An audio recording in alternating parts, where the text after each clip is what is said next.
Bonjour, bonjour à tous, mes frères et sœurs. Je vous salue dans le nom de Jésus-Christ de Nazareth. Franchement dit, je suis en pleurs. Je suis en pleurs. Je suis en pleurs. Je suis en pleurs. Je ne fais pas ce genre de vidéo. Ceux qui me connaissent vraiment, ils savent que vraiment, je ne suis pas une fille à caméra. Mais franchement, je pleure aujourd'hui. Je pleure par le comportement des Africains, de nous propres Africains. Vraiment, c'est décevant. Moi, je ne fais pas cette vidéo pour me mêler de la vie de quelqu'un. À travers mes propos, si j'ai blessé quelqu'un, franchement dit, je me mets en genoux, je m'excuse. Mais arrivé un moment, faut savoir stopper. Il faut savoir stopper. Franchement dit que moi, j'ai appris la mort d'Arafat Didier. Ça ne m'a pas touché. Ça ne m'a pas touché. Parce que en voyant les vidéos comme ça, moi j'ai eu un petit coquin. J'ai dit non, Arafat n'est pas mort. C'est pas le choc qui m'a fait parler comme ça. Mais je ne sais pas quelle conviction j'ai fait à dire ça. Les gens qui sont autour de moi, ils savent. Quand on me demande pourquoi tu dis ça, je dis non, Arafat n'est pas mort. Parce que je ne sais pas pourquoi. Et même moi, j'ai la facilité de pleurer facilement. Même quand on m'annonce la mort de quelqu'un que je ne connais pas. Mais cette fois-ci, je ne sais pas pourquoi. Parce que là, pas que je ne crois pas, mais ce n'est pas la vérité. Arafat n'est pas mort. Et ça tombe que je ne suis pas la seule. Je suis étonnée que je vois quelqu'un qui dit sur le net qu'un pasteur qui s'appelle Kofi. Bon, de mon passage, pasteur papa, je te salue au nom de Jésus. Je te dis merci et Dieu ne cesse de te bénir. Parce que toi seul, tu vas relever le visage de Dieu dans ce pays. Que Dieu te fortifie. Dans cette lutte où tu iras, que vraiment Dieu soit ton menton. Que Dieu soit au devant de tout ce que tu entreprends. Que Dieu bénisse ta famille, pasteur. Voilà un homme de Dieu qui se lève aujourd'hui, qui vient prendre un engagement devant une nation, toute une nation. Il dit que Dieu lui a parlé, Dieu lui a dit de ressusciter. Didier Arafat. Mais pourquoi est-ce que vous doutez de Dieu? Parce que là maintenant, c'est pas de lui vous doutez, c'est pas de lui vous doutez. Vous doutez de Dieu. De quoi est-ce que Dieu n'est pas capable, mes frères? De quoi est-ce que Dieu n'est pas capable? Dieu est capable de tout, je vous assure. Dieu est capable de faire enfanter une femme qui la trompe a été enlevée. Dieu est capable de ressusciter quelqu'un à la mort, quel que soit le temps. Si ta foi déplace une montagne, c'est que pasteur Kofi, sa foi peut ressusciter Arafat. Pourquoi vous doutez de Dieu? Quand il s'agit de Dieu, en tant que nous, Ivoiriens, Ivoiriennes, on sait ce qu'on a traversé pendant les crises. Mais je ne vois pas que si c'est la parole de quelqu'un qui a arrêté toutes ces crises, si ce n'est pas Dieu. Si ce n'est pas Dieu, mais pourquoi est-ce que vous doutez de la parole de Dieu? Dieu est venu pour nous. Dieu est venu pour Arafat, un pécheur. Dieu est venu pour moi comme une pécheuse parce qu'il est mort pour nous à la croix. Il est mort, il a versé son sang à la croix à cause de nous. Mais pourquoi est-ce que vous doutez de cet homme qui prend la responsabilité, l'engagement devant une nation? Il dit qu'il peut ressusciter Arafat. Il dit au nom de Jésus qu'il peut ressusciter Arafat. Mais arrivé un moment, tournez votre langue là dans votre bouche avant de vous adresser à un homme de Dieu. Un homme de Dieu, ce n'est pas votre camarade.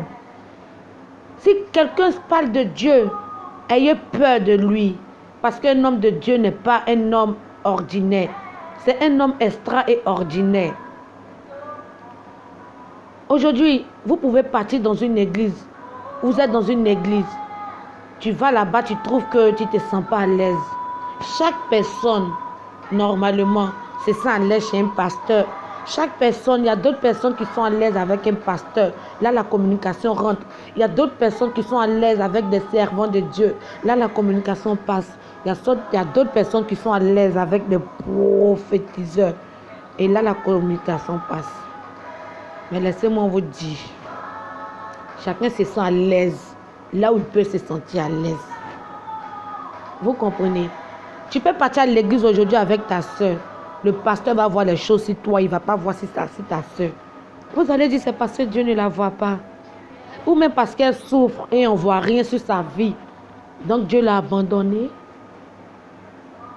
Ce n'est pas le cas. Aujourd'hui, si Arafat est mort, Dieu veut le ramener.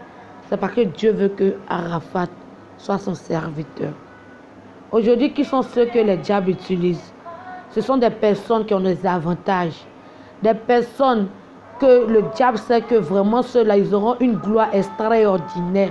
Dieu sait que si, le diable sait que si eux, ils vont chez Jésus là, eux-mêmes là, vraiment une personne là, c'est comme s'il va tuer 1000 personnes là-bas. Vous comprenez? C'est le cas de Djidji Arafat. Le diable lui-même en question, il sait que si Djidji Arafat, il a pris parti pour Jésus là, mais lui, il est foutu. C'est comme si une personne rentre chez Jésus comme ça, et puis il terrorise des milliards de démons. C'est ce cas-là qu'elle est là. Donc moi là, je crois en la résurrection. Je crois que Djidji Arafat sera ressuscité. Tous ceux qui ne veulent pas que, les gens qui ne veulent pas que, non, que, comment on appelle ça même, on voit Djidji Arafat, son corps, le monsieur n'a qu'à prier, il va se ressusciter là. Vous êtes vaincus au nom de Jésus. C'est vous les vrais assassins. Je m'adresse à toutes les personnes qui ont tout, Djidji Arafat en ce moment. Si vous l'aimez vraiment, si vous dites que vous avez aimé Djidji Arafat, quelque chose à cette vidéo va partir là. Franchement dit. Laissez le monsieur faire l'œuvre de Dieu. Il ne vient pas pour faire lui-même son œuvre. Il vient pour faire l'œuvre de Dieu. Vous comprenez? Dieu là, il est ouvert auprès de tout le monde. Il a la droite, à la gauche, devant et derrière tout le monde. Si tu as tes problèmes, que tu veux partir exposer ça devant un féticheur, même le féticheur, il va te dire que si Dieu le veut. C'est pour vous que dit que Dieu, il est le centre de tout. Voilà. Je ne vais pas offenser quelqu'un dans ma vidéo. Mais arrivé un moment là, stopper. Si vous n'avez pas honte là, ayez un peu peur de Dieu. Ayez un peu peur de Dieu. Quand il s'agit de Dieu, chacun va venir dire ce qu'il veut. Chacun va venir dire ce qu'il veut. Mais c'est bon à entendre, c'est joli à voir. Mais là, ce n'est pas joli que si nous sommes un. Si nous sommes un dans un seul verre, nous sommes ensemble. Dans un verre transparent. Tout est sur la transparence. Chacun est à l'aise, chacun vit heureuse de son côté. Au lieu de passer votre temps à minimiser une personne de Dieu. Franchement, si vous minimisez telle personne, ça c'est votre problème. Mais les malédictions là, ça ne vient pas d'ailleurs. Vous comprenez? Ça ne vient pas d'ailleurs. C'est le fait de minimiser les hommes de Dieu. La responsabilité qu'ils prennent à reproduire Dieu sur cette terre, à représenter Dieu sur cette terre. La lourde responsabilité qu'ils prennent, c'est entre eux et puis Dieu. Nous, on n'a pas le droit de venir les juger. Si le pasteur Kofi dit qu'il a la capacité de ressusciter Djidji Arafat, donnez-lui cette occasion. Parce que si cette occasion-là passe, que le pasteur là, il n'a pas vu le corps d'Arafat, il n'a pas pu voir Arafat le ressusciter là, vraiment, vraiment. Moi, je vais mettre jeune, si jeune. Pour que vous tous, vous êtes à la base de ce malheur d'Arafat là. Vraiment. Faut pas, les semaines vont passer, vous allez le suivre aussi. Parce que Dieu va m'exaucer dans mes prières. Voilà. En tout cas, franchement dit, si j'ai offensé quelqu'un là, désolé, mais il faut qu'à un moment là, il faut que les gens vous disent la vérité. Arrêtez un peu. Arrêtez un peu. Quelque chose qui ne vous engage à rien. Hein? C'est Dieu. C'est Dieu seul. C'est Dieu seul qui est le maître. C'est lui seul qui a le dernier mot. Dieu est capable de tout. Si tu penses que Dieu n'a pas changé ta vie, c'est parce que ce n'est pas encore le moment. Voilà. Si tu penses que Dieu n'a encore rien fait dans ta vie, c'est parce que ce n'est pas le moment. Le moment est non que tu n'as pas la foi. Tu ne sais pas pourquoi tu es venu sur cette terre.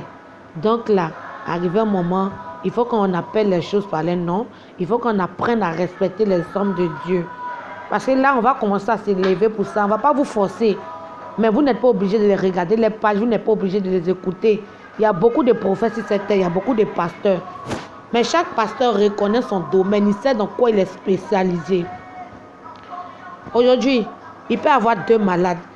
Mais un prophète peut n'en guérir qu'une seule personne parce que c'est Dieu qui lui a donné l'autorisation. Voilà. Le pasteur Makoso, il cause avec Didi Arafat. Il peut se lever pour dire qu'il va ressusciter Didi Arafat. Mais c'est parce que le Dieu qui loue ne lui a pas donné cette autorisation-là. Ce n'est pas parce qu'il n'est pas prophète. Ce n'est pas parce qu'il ne peut pas le faire. Moi, j'ai assisté à une veillée de révérend Makoso. Si se rappelle très bien, il y avait une fille qui était venue comme servante dans la maison de quelqu'un. Et puis la fille, elle était venue faire quelque chose. La fille était morte. Il a demandé seulement qu'à la femme qu'elle lui donne, il lui a donné un mouchoir blanc. Il lui a dit, va à la maison, mets ça sur le nez de la fille. Elle va se ressusciter. Et cela a été fait au nom de Jésus. Il peut avoir 1000 cas. Mais Dieu peut te donner la possibilité d'en sauver qu'une seule personne. Parce que c'est ton devoir qu'il t'a donné.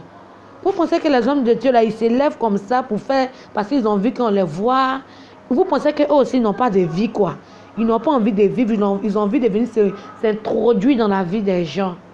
Vous pensez que ce pasteur, il n'a pas perdu ses parents aussi, qu'il avait envie de ressusciter? Hein? Prenez le cas de pasteur John. Pasteur John a perdu sa fille, sa première fille qu'il a perdue. Il était encore en mission. Ils l'ont appelé, il a demandé à ce qu'on laisse sa fille à la maison. Vous comprenez? Il est venu à la maison. Il s'enfermait avec sa fille dans la maison. Sa fille s'est ressuscitée. Je vous parle de pasteur John de l'église baptiste. Précisément à Yopougon. À côté de la pharmacie Nakoko. Le pasteur John, il était en voyage. Sa fille est décédée. Elle a fait des semaines dans la maison. Il est quitté en voyage. Ils ont dit de laisser sa fille. Il est venu, il a ressuscité sa fille. Sa fille s'est ressuscitée au nom de Jésus. Mais la deuxième fille, elle s'appelle Grâce. Quand elle est décédée, pourquoi il n'a pas ressuscité? Il n'a pas pu la ressusciter. Parce que c'est Dieu qui a voulu ainsi. Ils ont enterré Grâce. Grâce était une choriste, elle chantait derrière Onel Mala. Tous ceux qui savent, ils savent de quoi je parle. Mais il n'a pas pu la ressusciter. Parce que Dieu n'a pas demandé. Dieu ne lui a pas demandé. Dieu lui a dit, mon fils, c'est le jour de cette dernière.